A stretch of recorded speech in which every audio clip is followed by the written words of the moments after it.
de las penas.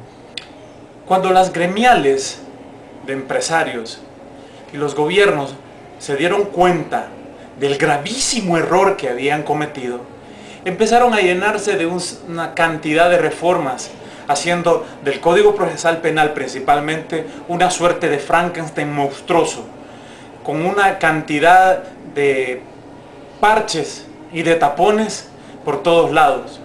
Pero esa reacción había sido tardía.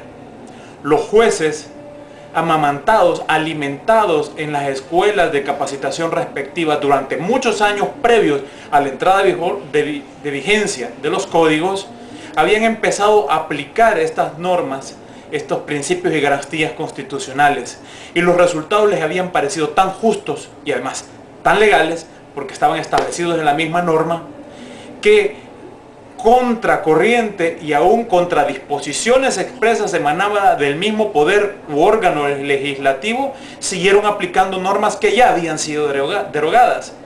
Entre los muchos principios en los que basaban sus resoluciones era el de igualdad.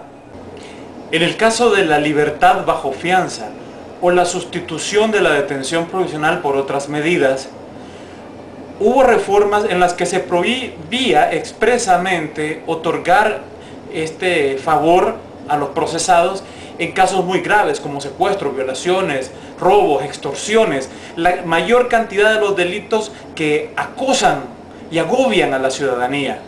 Sin embargo, muchísimos jueces, no todos, pero muchos, desgraciadamente, seguían aplicándolos, alegando el principio de igualdad que establece la Constitución. ¿Cómo es posible que a una persona se le va a otorgar una medida y a otra no? No importa lo execrable de su delito, pero al final de cuentas son iguales ante la ley. Y así se sucedió en una cantidad enorme de ejemplos que no vienen al punto ahorita a considerar.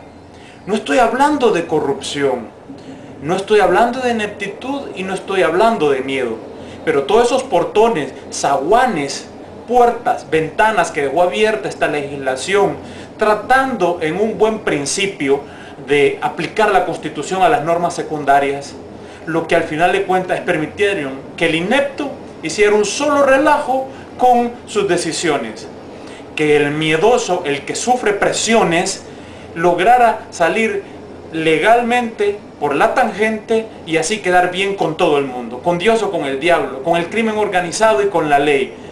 Y el corrupto ese hizo de esto el mayor negocio de su vida, como nunca jamás se hubiera podido imaginar.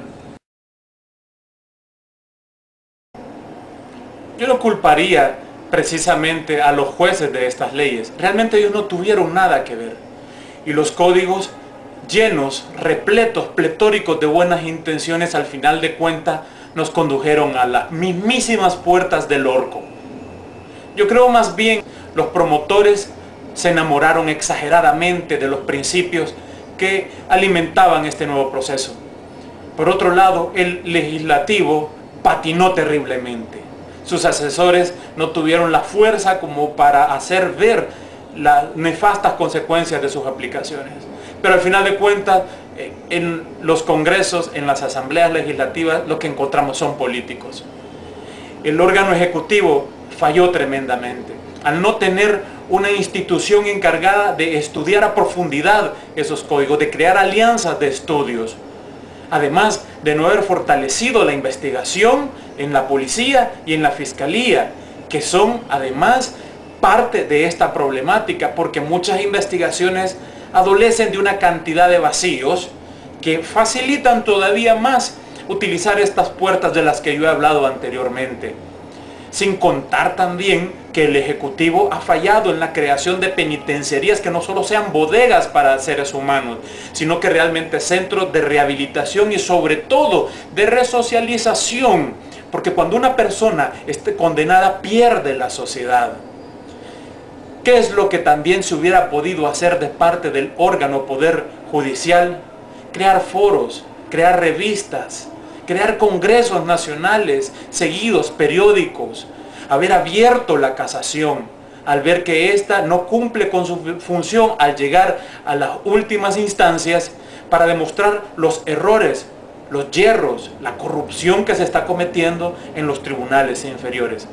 El trabajo es abundante, realmente hay mucho por hacer, por lo cual se necesita actualmente de que retomemos todas estas cosas que no se han hecho y las hagamos.